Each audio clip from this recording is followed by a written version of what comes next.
സത്യവിശ്വാസികളായ നമ്മുടെ എല്ലാവരുടെയും ജീവിതത്തിലെ ഏറ്റവും പ്രധാനമായ ആഗ്രഹം എന്താണ് എന്ന് ചോദിച്ചാൽ, ഒന്ന്, അള്ളാഹു സത്യവിശ്വാസികൾക്കായി തയ്യാറാക്കി വെച്ച സ്വർഗം നമ്മൾക്ക് ലഭ്യമാകണം. രണ്ടാമത്തേത്, സത്യനിഷേധികൾക്കായി അള്ളാഹു തയ്യാറാക്കിയ നരകത്തിൽ നിന്ന് നമ്മൾ രക്ഷപ്പെടുകയും വേണം.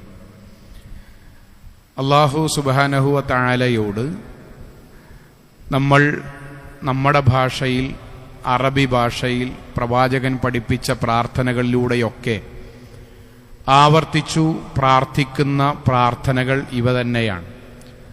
അല്ലാഹുമ്മ ഇന്നി അസ്അലുക്കൽ ജന്ന, അല്ലാഹുവേ ഞാനിതാ നിന്നോട് സ്വർഗത്തെ ചോദിക്കുകയാണ്.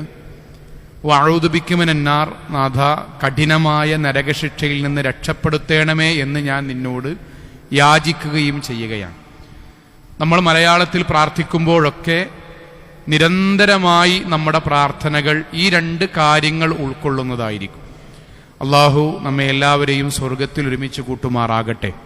സഹോദരങ്ങളെ, വിശ്വാസികളായി പള്ളിയിൽ ഒരുമിച്ച് കൂടിയ നമ്മൾ ഇത്രയും കാലം അള്ളാഹുവിനോട് സ്വർഗത്തിന് വേണ്ടി പ്രാർത്ഥിക്കുന്ന ആ സ്വർഗം ലഭ്യമാകുന്ന കാര്യങ്ങളെക്കുറിച്ച് ഖുതുബകളിലൂടെ, ക്ലാസ്സുകളിലൂടെ കേട്ടുകൊണ്ടിരിക്കുന്ന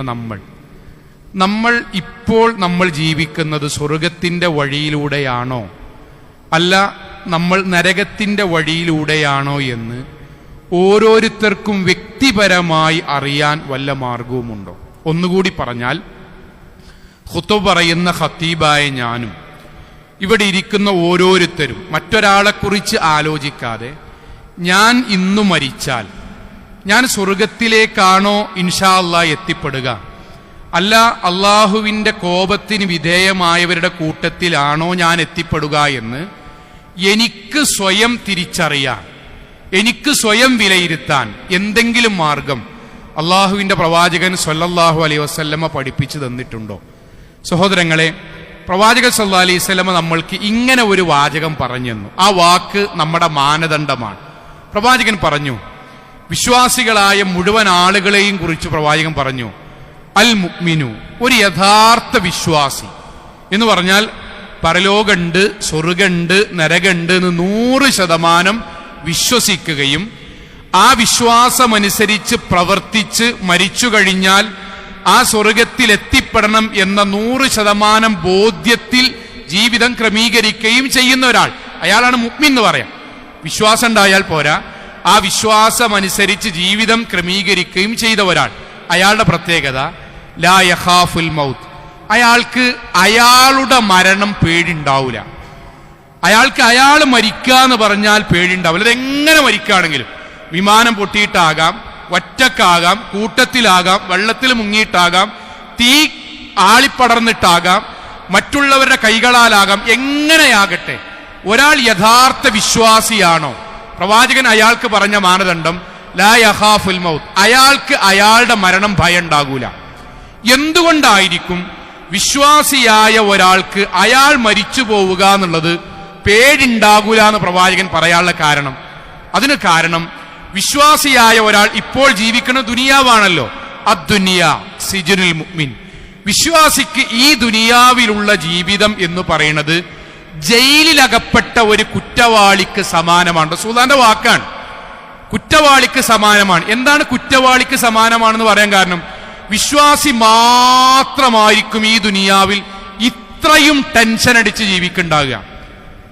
വിശ്വാസി മാത്രമായിരിക്കും ഇത്രയും കുറ്റപ്പെടുത്തലുകൾ കേട്ട് ജീവിക്കുന്നുണ്ടാകുക. വിശ്വാസി മാത്രമായിരിക്കും ഈ ദുനിയാവിൽ ഇത്രയും ആക്ഷേപങ്ങൾ മേൽക്കുമേൽ കേട്ടുകൊണ്ടേയിരിക്കേണ്ടി വരിക. കുടുംബത്തിൽ നിന്ന്, നാട്ടിൽ നിന്ന്, കൂട്ടുകാരിൽ നിന്ന്, അങ്ങാടിയിൽ നിന്ന്, സഹപ്രവർത്തകരിൽ നിന്ന് ഒരു വിശ്വാസി ആണാകട്ടെ പെണ്ണാകട്ടെ ഈ ദുനിയാവിൽ കുറ്റപ്പെടുത്തലുകളും ആക്ഷേപങ്ങളും പരിഹാസങ്ങളും കേട്ടുകൊണ്ടേയിരിക്കും.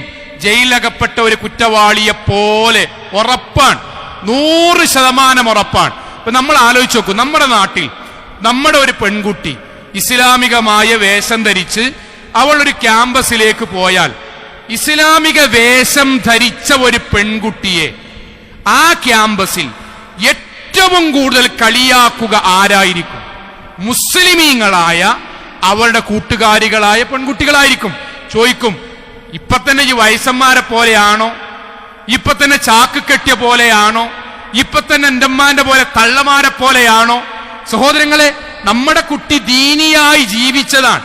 പക്ഷെ ആ ദീനിയായി ജീവിക്കുമ്പം കൂടെയുള്ള സഹപ്രവർത്തകളായ അവളുടെ കൂട്ടുകാരികളിൽ നിന്ന് കേൾക്കേണ്ടി വരുന്ന ആക്ഷേപാണ്, കുറ്റപ്പെടുത്തലാണ്.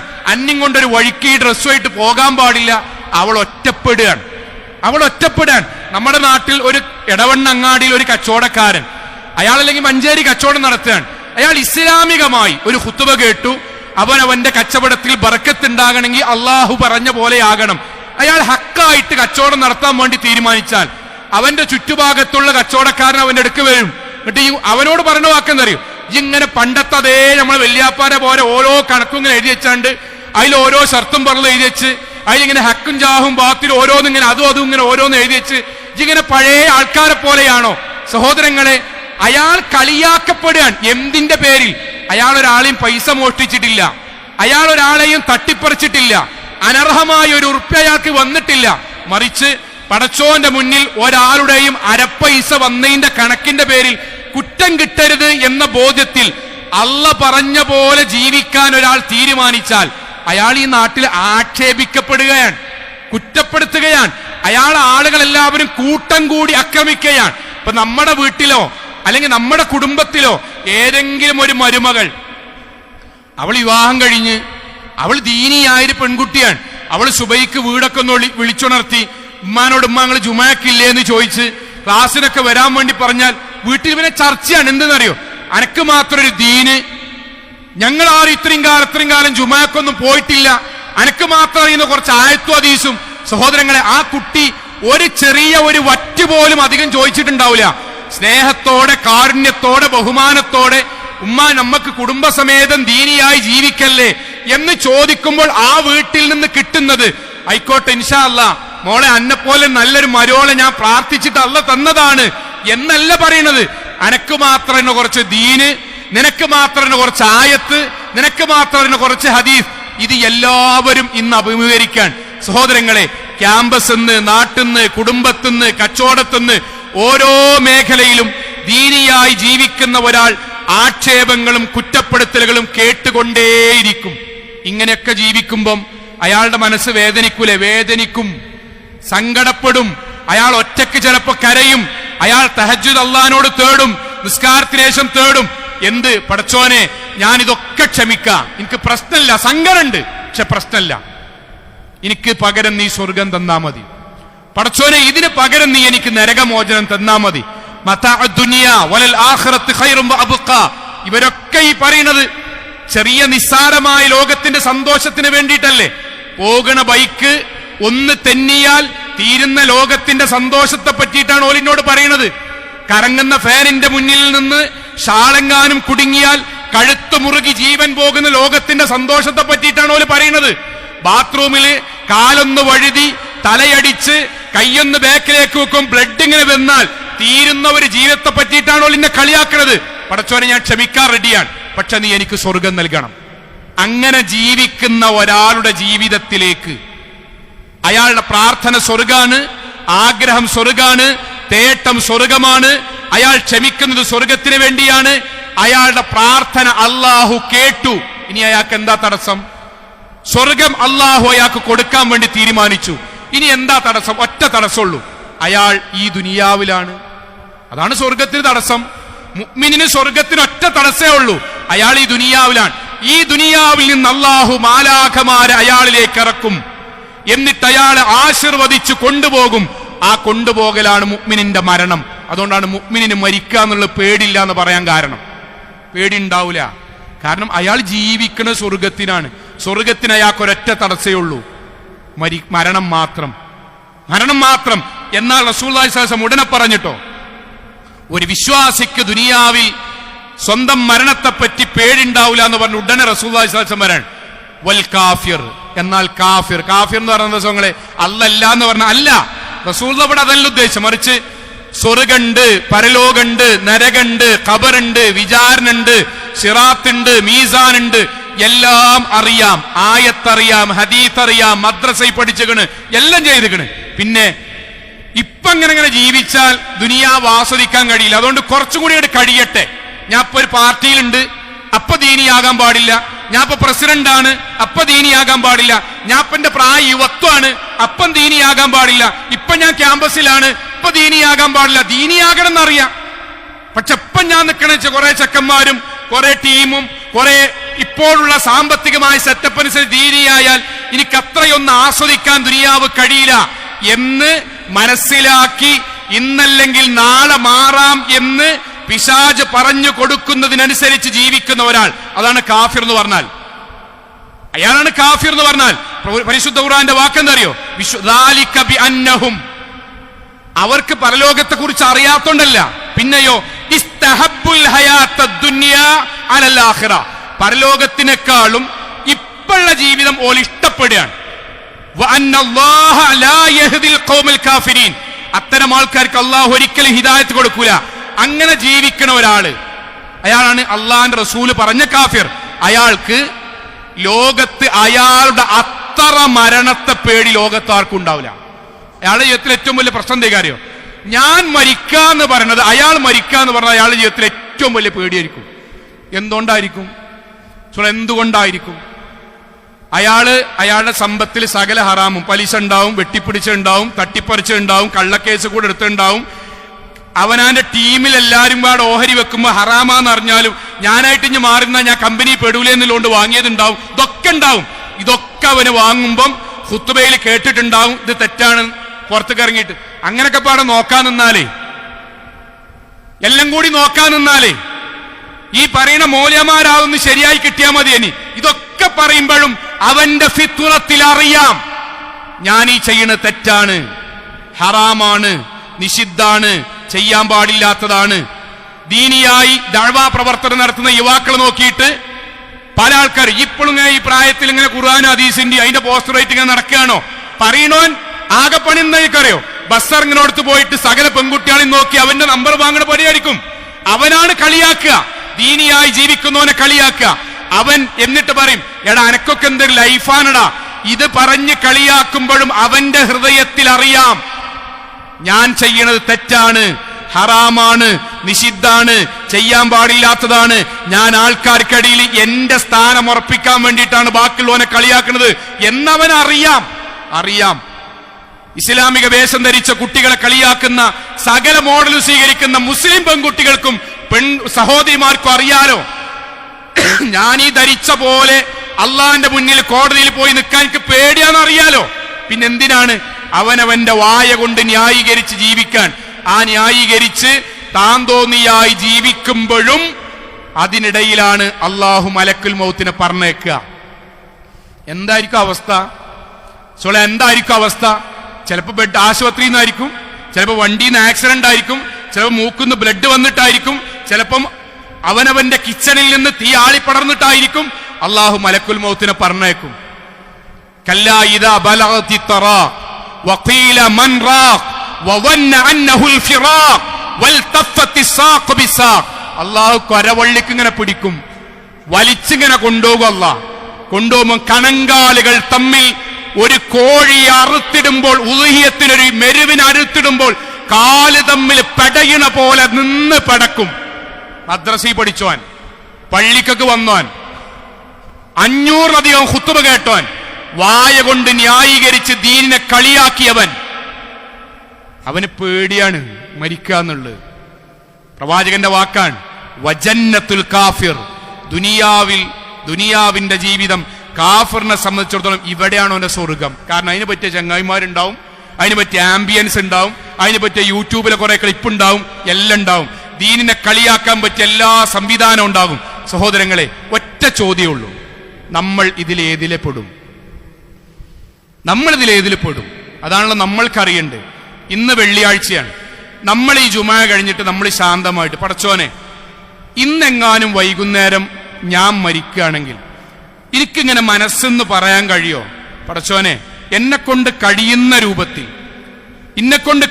രൂപത്തിൽ അള്ളാഹുവെ സ്വർഗത്തിന് വേണ്ടി ചെയ്യാൻ ഞാൻ ശ്രമിച്ചിക്കണ്. അള്ളാഹുവെ ബോധപൂർവം അറിഞ്ഞുകൊണ്ട് ഞാൻ പാപങ്ങൾ നിരന്തരമായി ചെയ്യണില്ല നാഥ, ചെയ്യുന്ന നാഥ നീ എന്നോട് ഞാൻ തൗബ ചെയ്ത് മടങ്ങിക്കണ്, പടച്ചോനെ നീ എനിക്ക് സ്വർഗം നൽകണമേ എന്നൊരു പ്രതീക്ഷ നമുക്കുണ്ടോ സുങ്ങളെ? എങ്കിൽ നമ്മൾ മരിക്കാൻ ധൈര്യല്ലോലാണ്. അല്ല, ഞാൻ ഇന്ന് മരിക്കുക എന്നുള്ളത് എന്റെ മനസ്സിൽ പേടിയുണ്ടോ ബേജാറുണ്ടോ സുങ്ങളെ? അതിനൊറ്റ കാരണേ ഉള്ളൂ, എന്റെ മകളെ കെട്ടിക്കാത്തതല്ല. അത് നമ്മളെ മനസ്സിൽ ശൈത്താൻ വെറുതെ ഉണ്ടാക്കുകയാണ്, നമ്മളെ ന്യായീകരിക്കാൻ ശൈത്താൻ ഉണ്ടാക്കുന്നതാണ്. എനിക്ക് മരിക്കാൻ പേടി എന്റെ മകളെ കെട്ടിക്കാത്തതോ എന്റെ വീട് പണി നടക്കാത്തതോ ഞാൻ വാടക വീട്ടിൽ നിന്ന് മാറാത്തൊന്നല്ല, എനിക്ക് അള്ളാനെ കണ്ടുമുട്ടാൻ ധൈര്യമില്ലാത്തതാണ്. അതിന് കുറേ കാരണം ഉണ്ടാവും. ഞാൻ കൊടുക്കാത്ത സക്കാത്തിന്റെ കണക്കായിരിക്കും, ഞാൻ തെറ്റിക്കണ എളാപ്പാന്റെ ബന്ധുക്കളെ കണക്കായിരിക്കും, ഞാൻ സമ്പാദിച്ച ഹറാമിന്റെ കണക്കായിരിക്കും, ഞാൻ എന്റെ ലാപ്ടോപ്പിലും ഫോണിലും വെച്ച തോന്നിയാസത്തിന്റെ വീഡിയോ ആയിരിക്കും. എനിക്ക് മരിക്കാൻ പേടിയുണ്ടോ അതിന്റെ പിന്നിൽ അള്ളാഹുവിനെ കണ്ടുമുട്ടാനുള്ള ഭയോ തെറ്റിന്റെ കൂടുതലായിരിക്കും. മഹാനായ ബിലാൽ റളിയല്ലാഹു അൻഹുവിന്റെ മരണം ചരിത്രത്തിൽ വായിക്കുമ്പോൾ നമുക്ക് മാതൃകയാക്കാൻ തോന്നും. ബിലാൽ റളിയല്ലാഹു അൻഹു എല്ലാവർക്കും അറിയാലോ, മരണാസന്നനായി കിടക്കുകയാണ്. സഹാബാക്കൾ കാണാൻ വേണ്ടി വന്നു. ബിലാൽ റളിയല്ലാഹു അൻഹുവിന്റെ രംഗം കണ്ടിട്ട് സഹാബാക്കൾ, അവർക്ക് അത്രയും വൈകാരികമായ അനുഭവമാണ് ബിലാൽ റളിയല്ലാഹു അൻഹുവിനോട്. അദ്ദേഹത്തെ പ്രാർത്ഥിച്ചു, കൈകൊടുത്തു പ്രാർത്ഥിച്ചു. എന്നിട്ട് അവർ ഹൃദയത്തിൽ നിന്ന് വിങ്ങിപ്പൊട്ടി അറിയാതെ കണ്ണിന്ന് കണ്ണീര് വന്നു. ബിലാൽ റളിയല്ലാഹു അൻഹു അവരോട് ചോദിച്ചു, ലിമാദാ തബ്കൂൻ? അല്ല സഹാബാക്കളെ, നിങ്ങൾ എന്തിനാടാ കരയണ്? നിങ്ങൾ എന്തിനാ കരയണ്? അപ്പൊ സഹാബാക്കൾ അവരോട് പറഞ്ഞു, അദ്ദേഹത്തോട് പറഞ്ഞു, ബിലാൽ, താങ്കൾ ഞങ്ങളുടെ ജീവിതത്തിൽ എത്ര ഇഷ്ടമുള്ള ആളാണ് എന്ന് ഞങ്ങൾക്ക് പറഞ്ഞറിയിക്കാൻ വയ്യ. താങ്കളുടെ മധുരകരമായ ബാങ്കൊലി കേട്ടിട്ടാണ് ഞങ്ങളും ഞങ്ങളുടെ മക്കളും കുടുംബവും പള്ളിക്കൊക്കെ വരാറുള്ളത്. താങ്കളെയാണ് പ്രവാചകൻ സല്ലല്ലാഹു അലൈഹി വസല്ലമ മദീന പള്ളിയുടെ മുകളിലുള്ള ചെറിയ ചെറിയ വർക്കുകൾക്ക് പ്രവാചകന്റെ ഷോൾഡറിൽ ചവിട്ടിക്കയറാൻ പ്രവാചകൻ അനുവാദം തന്നത് താങ്കളെയാണ്. താങ്കളാണ് ഞങ്ങളുടെ ജീവിതത്തിൽ എത്രയോ ആളുകൾക്ക് ഹിദായത്തിന് അല്ലാഹു കാരണക്കാരനാക്കിയതാണ് താങ്കളെ. ആ താങ്കൾ മരിച്ചു പോവുക എന്നത് ഞങ്ങൾക്ക് സങ്കടകരമാണ്. ബിലാൽ റളിയല്ലാഹുവിന്റെ വാക്കെന്താ രസങ്ങളെ? എനിക്ക് സന്തോഷമാണ്. ഒന്നുകൂടി ആ വാചകം പറയട്ടോ, എനിക്ക് സന്തോഷമാണ്. എന്ത് സന്തോഷം? അടുത്ത സെക്കൻഡിൽ ഞാൻ മരിക്കുക, അടുത്ത മിനിറ്റിൽ എന്റെ ശ്വാസം നിലക്കുക, അടുത്ത മണിക്കൂറിൽ ഞാൻ നിങ്ങളെ വിട്ടുപോവുക, അടുത്ത ദിവസം ഈ ലോകത്തോട് എന്നേക്കുമായി ഇല്ലാതെയായി പോവുക എന്നത് എനിക്ക് സന്തോഷമാണ്. എന്തുകൊണ്ടാണ്? അദ്ദേഹം പറഞ്ഞ വാക്കെന്തറിയോ? നിങ്ങൾക്കറിയില്ലേ, ഞാൻ ലോകത്ത് അല്ലാഹു കഴിഞ്ഞാൽ ഏറ്റവും കൂടുതൽ സ്നേഹിച്ചത് അഷ്റഫുൽ ഖൽഖ് മുഹമ്മദ് മുസ്തഫ സല്ലല്ലാഹു അലൈഹി വസല്ലമയാണ്. നബിനെയാണ് ഞാൻ ലോകത്ത് അല്ലാഹു കഴിഞ്ഞാൽ ഏറ്റവും കൂടുതൽ സ്നേഹിച്ചത്. ആ നബി എന്നെ വിട്ടുപോയിട്ട്, നമ്മളെ വിട്ടുപോയിട്ട് കുറച്ച് കാലായില്ലേ. ആ പ്രവാചകന്റെ വിയോഗാനന്തരം ഓരോ നമസ്കാര ശേഷവും, ഓരോ തഹജ്ജുദിലും, ഓരോ സുജൂദിലും ഞാൻ അള്ളാഹുവിനോട് നിരന്തരമായി പ്രാർത്ഥിക്കുന്ന പ്രാർത്ഥന, പടച്ചോനെ നബിന്റെ കൂടെ നീ എനിക്ക് സ്വർഗത്തിൽ പ്രവേശനം അനുവദിക്കണമേ എന്നാണ്. നിങ്ങൾക്ക് ഓർമ്മയില്ലേ, പ്രവാചകന്റെ മരണശേഷം ഞാൻ പള്ളിയുടെ മുകളിൽ പോയി ബാങ്ക് കൊടുക്കുമ്പോൾ അശ്ഹദു അന്ന മുഹമ്മദ് റസൂലുള്ളാഹ് എന്ന് പറയുമ്പം എന്റെ കണ്ടമിടറാറുണ്ട്, കണ്ണിൽ നിന്ന് കണ്ണുനീർ വരാറുണ്ട്. ബാങ്ക് മുഴുവിക്കാൻ കഴിയാതെ ചിലപ്പോൾ ഞാൻ അല്പനേരം കഴിഞ്ഞിട്ട് ബാക്കി മുഴുവിക്കാറാണുള്ളത്. അപ്പോഴൊക്കെ ഞാൻ അള്ളാഹുവിനോട് പ്രാർത്ഥിക്കും, പടച്ചോനെ എന്റെ നബിനെ വീണ്ടും കാണാൻ, എന്റെ നബിന്റെ കൂടെ വീണ്ടും പോകാൻ നാഥാ നീ അവസരം നൽകണമേ. അങ്ങനെ ബിലാൽ ജീവിച്ചു. ബിലാലിന്റെ മുന്നിലേക്ക് ഹറാമുകൾ വന്നു. ബിലാലിന്റെ പട്ടിണി കൊണ്ട് ആ ഹറാമിലേക്ക് പോകണമെന്ന് തോന്നി. പക്ഷെ ബിലാൽ ഞാൻ എന്റെ മനസ്സിനോട് പറഞ്ഞു, ബിലാലെ ആ പൈസ സ്വീകരിക്കരുത്, പട്ടിണി കടന്നാലും ആ പൈസ സ്വീകരിക്കരുത്. സ്വീകരിച്ചാൽ പിന്നെ ആ കൈ കൊണ്ട് നബിയെ തൊടാൻ കഴിയില്ല.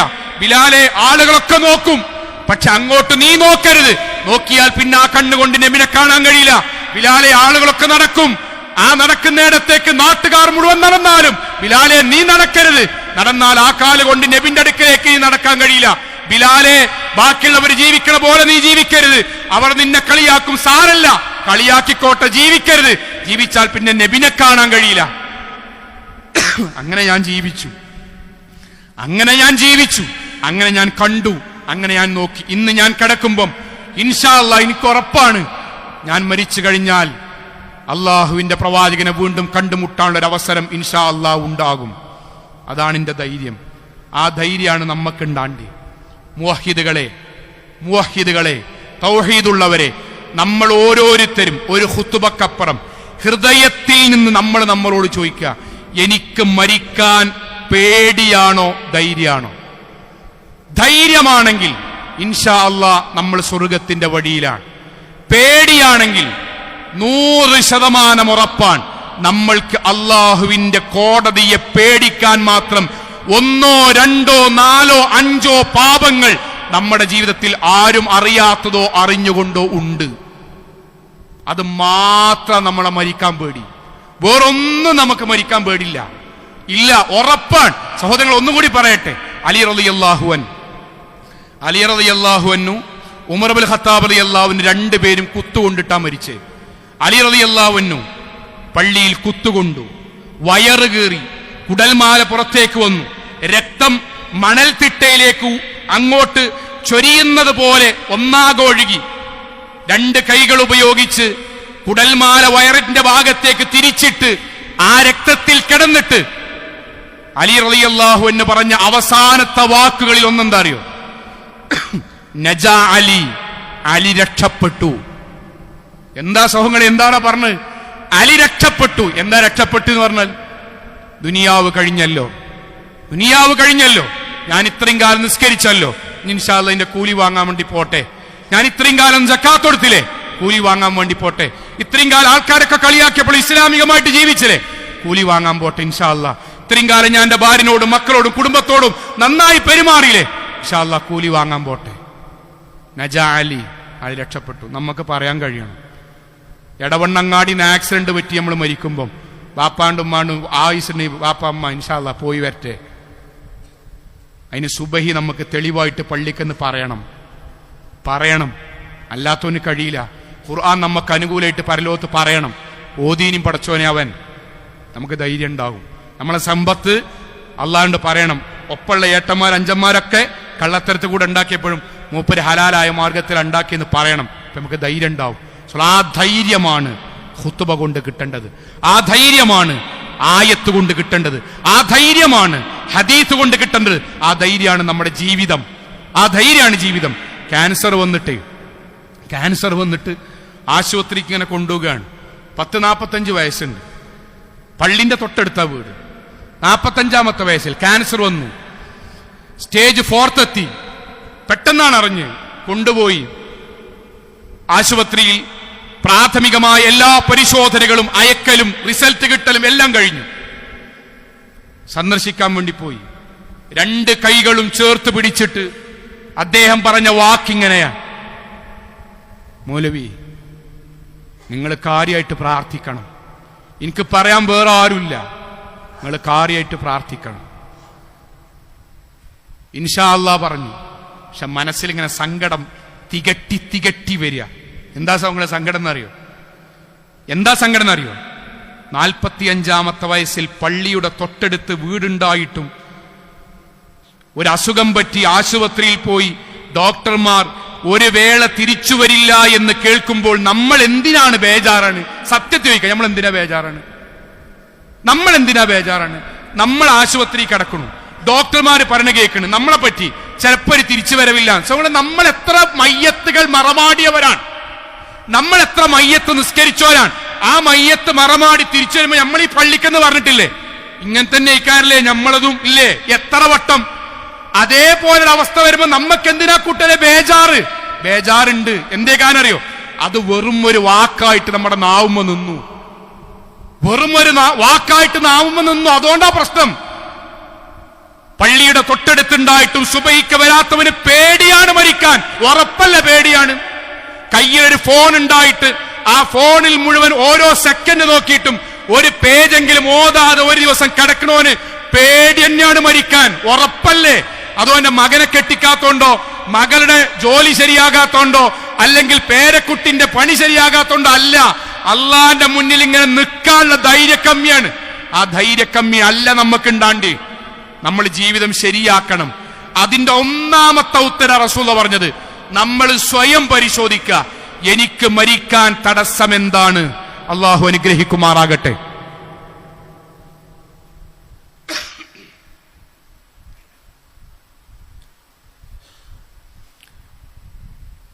അൽഹംദുലില്ലാഹ് വസ്സലാത്തു വസ്സലാമു അലാ റസൂലില്ലാഹി വഅലാ ആലിഹി വസഹ്ബിഹി അജ്മഈൻ. അമ്മാ ബഅദ് തഖുല്ലാഹി ഇബാദല്ലാഹ്, ഒരിക്കൽ കൂടി അള്ളാഹുവിനെ സൂക്ഷിച്ചുകൊണ്ട് ജീവിക്കണം എന്ന് എന്നോടെന്ന പോലെ ഓരോരുത്തരോടും ഉണർത്തുകയാണ്. അള്ളാഹു അനുഗ്രഹിക്കുമാറാകട്ടെ. സഹോദരങ്ങളെ,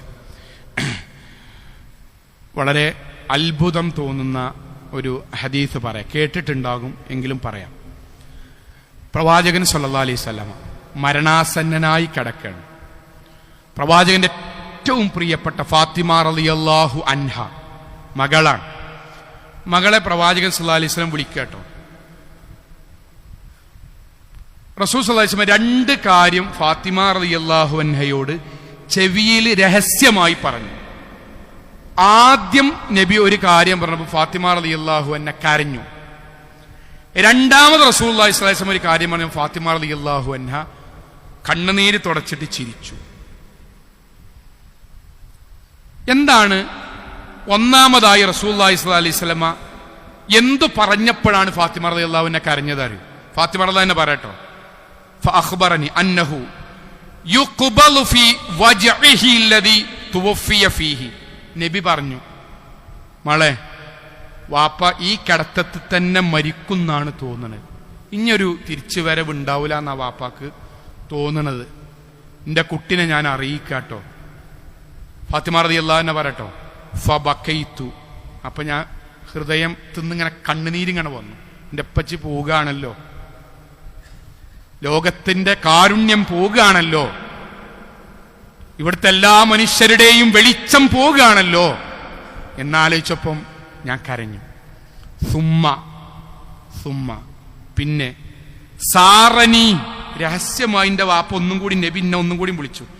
ഫഅഖ്ബറനി, എന്നെ അറിയിച്ചു, അന്നീ അവ്വലു അഹ്ലി ബൈത്തിഹി അത്ബഅഹു.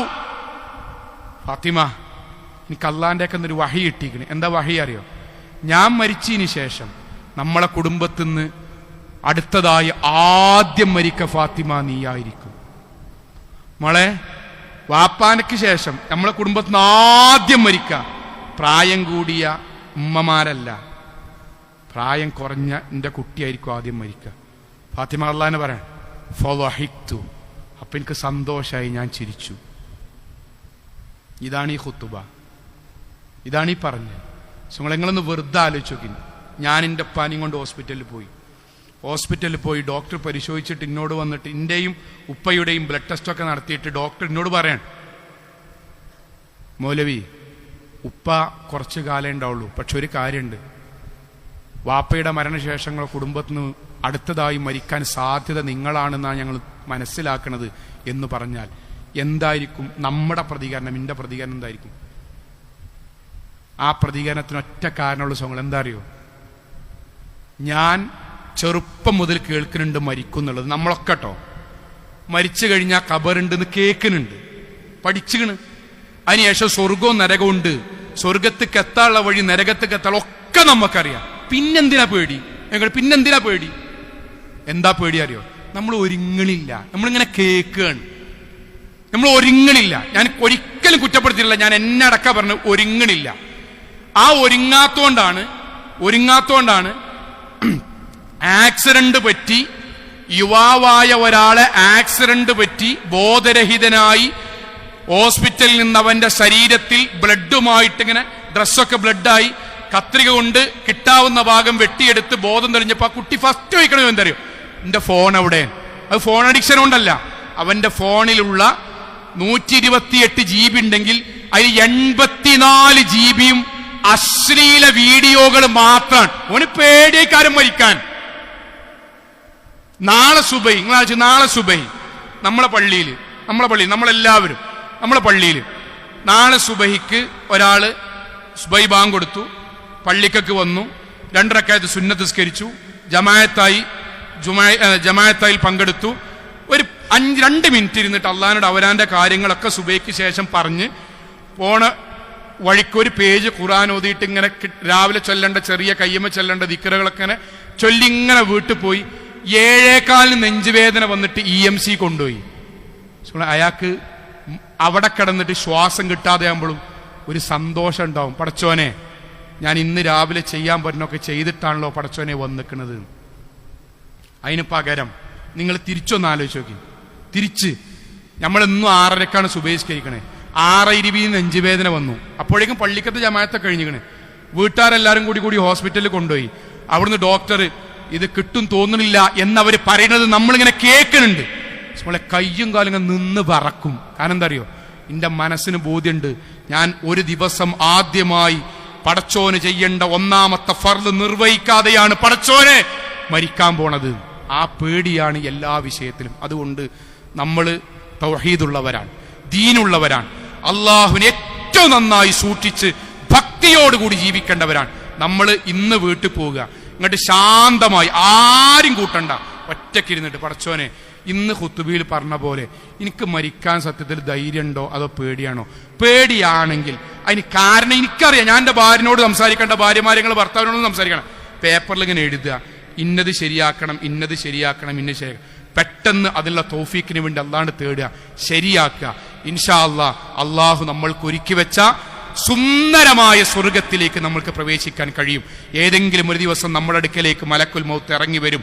യാ അയ്യത്തുഹൻ നഫ്സുൽ മുത്മഇന്ന ഇർജിഇ ഇലാ റബ്ബികി റാളിയത്തൻ മർളിയ ഫദ്ഖുലി ഫി ഇബാദി വദ്ഖുലി ജന്നതി. സമാധാനമടഞ്ഞ ആത്മാവേ, പ്രശ്നല്ലടാ, വാ, അള്ളാഹു കാത്തിരിക്കുന്നുണ്ട്, സന്തോഷത്തോടുകൂടി സ്വർഗത്തിലേക്ക് പ്രവേശിക്കൂ എന്ന് മലക്കുകൾ നമ്മളോട് പറയണം. അള്ളാഹു അനുഗ്രഹിക്കുമാറാകട്ടെ.